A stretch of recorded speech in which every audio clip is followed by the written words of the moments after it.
Eso no lo permitiría el pueblo de México. Ya no, ya regresar a los tiempos que algunos intelectuales, y no solo intelectuales, también políticos, están añorando, pues eso no va a volver. Fue dinero sacado de las urnas, estuvo, pero durísima. Va a desaparecer la credencial del elector. ¿De dónde sacan que va a desaparecer la credencial del elector? Eso no está escrito en ninguna parte en el plan B, ni hay nada que yo pueda ver que realmente lo ponga. Decías que hay varias mentiras que están difundiendo. Yo diría que muchas. Es más, todavía no escucho ninguna verdad de todo lo que están diciendo. No se encuentra en riesgo. Eso no lo permitiría el pueblo de México. Ya no, ya regresar a los tiempos que algunos intelectuales, y no solo intelectuales, también políticos, están añorando, pues eso no va a volver. Porque ahora sí es importante lo que el pueblo diga antes, ¿no? Pero ahora sí. Sí, porque la gente va a hacer valer su decisión, y yo creo que aprecia no solamente los métodos democráticos en general, sino también y muy especialmente las libertades que son parte de un conjunto que constituye, digamos, la democracia por más formal que ésta pueda ser. Entonces, esa colección de libertades, mira, yo le insistía mucho en alguna ocasión a algunos miembros del gobierno, ahora que estoy en el gobierno, por primera vez en mi vida, pues ya era tiempo, después de tanto tiempo queriéndolo, ¿no? Fue dinero sacado de las urnas. Pemex, fueron 1,000 millones. Sí se compraba dinero, se usaba dinero privado para las publicidad, para las campañas. Se utilizaba mucho dinero privado para comprar sobre todo spots. Acuérdense de la elección de 2006 de todos lados, ¿no? De todo tipo, todo estaba completamente subvertido. Y el INE, que se llamaba entonces IFE, pues tocaba las canciones, ¿no? Ponía la música de fondo y se la pasaban a todo dar, viendo cómo iban a alterar pues la decisión, la voluntad popular. Entonces, pero esto ha ocurrido muy recientemente. ¿Qué fue lo que pasó en esencia para evitar que se comprara con dinero público, como en otras ocasiones? Pues una decisión de gobierno. El gobierno decidió no hacerlo. Unos meses, un año y pico después, viene la elección de gobernador de Tamaulipas y la comparadera se estuvo, pero durísima. Y fíjate que no les alcanzó. Lo que antes el PRI hacía en contra de los demás partidos, incluyendo Tamaulipas. A eso voy. Okay. Porque eso es más interesante todavía. Le pusiste el dedo ahí. Okay. Lo que el PRI antes hacía contra los demás partidos, incluyendo al PAN, compraba, les ganaba a todos, ¿no? Claro. En Tamaulipas, en la última elección, Cabeza de Vaca compró en contra de Morena, ¿no? Y claro, perdieron. Pero la cosa se puso un poco emparejada, no fue nada despreciable. Incluso se utilizó una fórmula nueva para comprobar lo del que el elector había votado. En el lugar donde estaba el PAN le ponía con el crayón una marquita. Órale. Que no se apreciaba mucho, ¿no? Y cada quien le ponía algo así como si fuera algún defecto de la cruz. Y entonces a la hora de los recuentos, que se recontó casi toda la elección en los comités distritales, se veía perfectamente bien la cantidad de sido comprados. Porque al verlo en las propias casillas, el representante del PAN sabía que estaban cumpliendo los que habían recibido el dinero. Siempre en actos, ese fue un problema técnico. Por eso inventó la operación Tamal. Okay. Juntabas a la gente en la mañana, ¿no? Y entonces sacabas unas boletas. Había electores que no depositaban la boleta. Y entonces ibas tú intercambiando. Tú le das una boleta marcada por el PRI a un elector. Él entraba a la casilla, recibía la suya, la guardaba en la casetita esa, que no servía para que... Porque pues no había problema de que alguien lo viera, pero sí que nadie lo viera guardarse la boleta, ¿verdad? Y él sacaba la boleta en blanco y depositaba la boleta que le habían dado. Y así se la pasaban todo el día. De repente nos dicen cosas, los dos consejeros que se quejan, Ciro Murayama y Lorenzo Córdoba, nos dicen cosas que yo no he visto en la ley. Por ejemplo, te dicen, va a desaparecer la credencial del elector. ¿De dónde sacan que va a desaparecer la credencial del elector? Eso no está escrito en ninguna parte en el plan B, ni hay nada que yo pueda ver que realmente lo ponga. Sería imposible que desapareciera en este momento. Desaparecerá, sí, no me cabe la menor duda, que en algún momento se va a plantear que no es llegado ni ese digas, momento. Se van a poner como locos. No es llegado todavía ese momento, pero ustedes tienen que pensar que la credencial de elector es un instrumento del siglo XX. Y vamos Ya- al siglo ya XXI. estamos en otra dimensión. Sí, pero no estamos- en otra tecnología. ¿Qué es lo que se tiene que hacer durante los próximos años? Ir creando las condiciones que tecnológicamente ya existen, pero no existen desde el punto de vista operativo, porque es una cantidad enorme de personas que se identifican con la credencial de elector. La credencial de elector no puede desaparecer en la medida en que es prácticamente el sistema universal de identificación, de las personas. Entonces eso no. Pero algún día sí ocurrirá, seamos conscientes, ¿no? Ahora tú puedes sacar un acta de nacimiento por vía electrónica, ¿no? Pero hace pocos años, no tantos años, nadie se lo imaginaba. Pero ahorita- que hubiera sido posible. Ahorita la desaparición de la credencial de elección no está en el horizonte. Pero no, nada, en absoluto. A nadie se le ha ocurrido, nadie discute eso, nadie lo ha propuesto, más que ellos. Yo creo que lo que me explica que lo planteen es porque es una de las cosas que permitieron que sus bases se movilizaran en la marcha pasada. Era una de las quejas. No es que me van a quitar la credencial del INE, ¿cómo voy a identificar? Es lo único que me explica que están insistiendo Pero en el no hay tema una porque no confusión de está. que va a desaparecer el INE y mucha gente identifica el INE como la credencial del elector. Sí, pero esto ya es el discurso el discurso de los consejeros. Va a desaparecer la credencial del elector y eso es falso. Totalmente.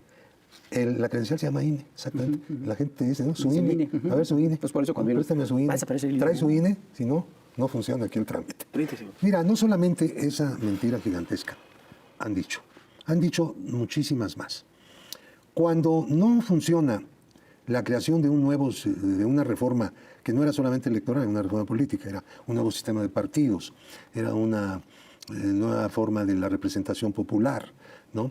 Una base nueva de una representación popular basada en la proporcionalidad pura, ese tipo de sistemas que son mucho más democráticos que los sistemas uninominales, ¿no?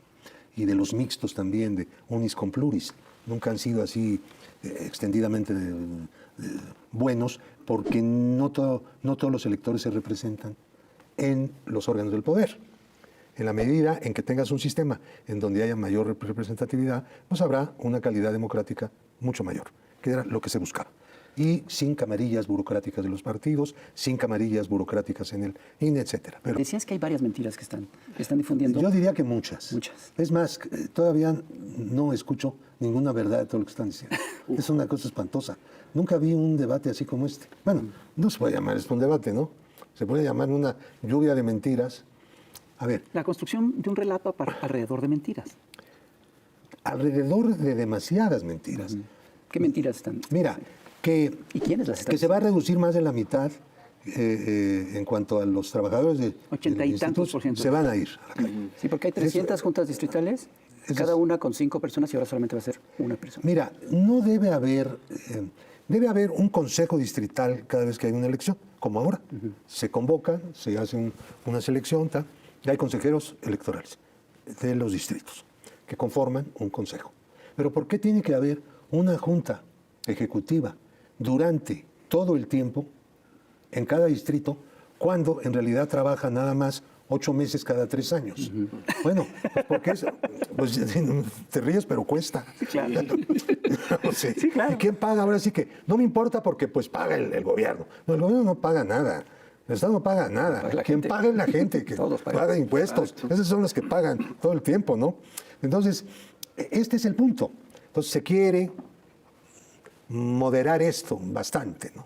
Entonces, de tal manera que el gasto sea menor, pero no solamente el gasto, sino que si seguimos por donde vamos, pues estamos creando una burocracia que ya no son los tiempos. Mira, en la elección de 2018 la gente salió a votar, la mayoría salió a votar, para un cambio que abarca también esto. No dilapidar los fondos públicos, no robarse los fondos públicos, no quitar el patrimonialismo que tienen los organismos públicos y los servidores públicos, que disponen como si fuera de su propiedad privada, la propiedad pública. Entonces, acabar con eso, que es la historia del Estado, ¿no? Desde mediados de los años 50. En México el Estado es corrupto y por primera vez tenemos un gobierno que lo entiende así, que lo denuncia Que lo y dice que lucha abiertamente. contra él Que lo combate. y convoca a que la gente apoye la lucha contra el Estado corrupto. A ver, no con varita mágica se va a acabar, pero si no empezamos como hemos empezado últimamente en estos años a luchar contra él, pues jamás. Se va a quedar ahí perenne. Qué maldición, ¿no? Entonces, Pero el Estado solamente es como se ve mucho, ¿no? Es también el dispendio, el desperdicio. Tenemos 400 funcionarios que son estos, de las juntas ejecutivas, que ganan más que el presidente. ¿Por qué ganan más que el presidente? Si la constitución del país, esta constitucióncita, dice que eso no se puede. Entonces, ¿qué han hecho? Se amparan. No, ni siquiera un amparo los puede resolver, no. Han hecho algo tenebroso. Van a la Corte y presentan una controversia contra el presupuesto en el renglón donde dice cuáles son sus sueldos. La Corte nunca ha resuelto el asunto, pero ¿saben qué es lo que hace? En una sala les da una suspensión.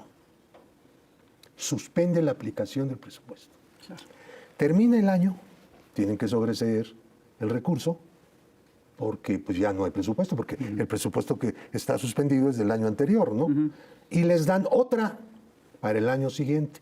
Nunca ha resuelto la Corte, nunca ha votado la Corte. Qué barbaridad. El asunto, se lo llevan en suspensiones perennes como maniobra en que la Corte está feliz. ¿Y por qué la Corte está feliz de permitir que estos señores y señoras, 400, ganen más que el presidente? Porque ellos también ganan más que el presidente, nomás que ellos no pueden ir a la Corte con su papelito ni con sus pensiones. Simplemente no le hacen caso al presupuesto y hacen su propia matriz ahí de sueldos. ¿Qué? A ver, ha habido una paciencia de parte del gobierno infinita en relación con estos asuntos. No llevar estas cosas tan al extremo, no tensar las cosas tanto. Tratar de tener una relación más o menos manejable con el otro gran poder de este país, aunque sigue siendo corrupto. El Poder Judicial viene de antes, de los años, del apogeo del Estado corrupto. Y no se ha purificado porque no está tan fácil, ¿verdad? Y viene del porfiriato. Ahora, pero no salió porque el presidente nombraba y quitaba al procurador el Estado lo hizo a pesar de la estructura constitucional, ¿no? La base de eso decía uno que fue rector, las facultades metaconstitucionales del presidente. ¿No? Facultades metaconstitucionales del presidente. Pero una pregunta, ¿los consejeros pueden litigar en materia electoral? No. A ver. El Consejo General del INE, por eso traje, esta es constitución política de los Estados Unidos mexicanos. Dice, la Corte puede conocer de las controversias constitucionales que sobre la constitucionalidad de las normas generales, actos u omisiones, con excepción de las que se refieran a la materia electoral, se susciten entre, y aquí viene la lista, y ahí aparecen los órganos autónomos. Está excluida del mecanismo de controversia, claramente, la materia electoral. Ahora, ¿qué sí hay en materia electoral? Otra instancia, otro mecanismo para impugnar normas, leyes y normas electorales que se llama que se llama acción de inconstitucionalidad. La acción de inconstitucionalidad no la tiene el Instituto Nacional Electoral. Los únicos órganos autónomos que la tienen es la Comisión Nacional de Derechos Humanos y el Instituto de la Transparencia. Nada más. En las materias respectivas. El INE no está en la lista. Como no está en la lista, entonces se aplica directamente uno de los últimos párrafos de la fracción segunda del 105, que dice, la única vía, el 105 de la Constitución, la única vía para plantear la no conformidad de las leyes electorales a la Constitución es la prevista en este artículo. Lo que está aquí previsto, ¿a quién le dan esa capacidad? A las minorías parlamentarias de una Cámara o de la otra respecto de leyes federales, o de el Congreso de cada estado respecto de la ley respectiva, y los partidos nacionales respecto de las leyes nacionales, los partidos locales respecto de los partidos nacionales respecto de las leyes federales y también de las locales, y Los partidos locales solamente respecto de las leyes locales. Bueno, entonces, está abierta la vía de impugnación, pero no es el IFE. Y se reúne desvergonzadamente para hacer su plataforma de... su recurso. Aquí se lo van a presentar. Pero fíjate que lo que más me molesta de eso en lo personal, porque esto ya es una cosa personal, este tipo de molestias, que estos cuates están negándole al Poder Legislativo, que es producto del voto, la capacidad de legislar en este país.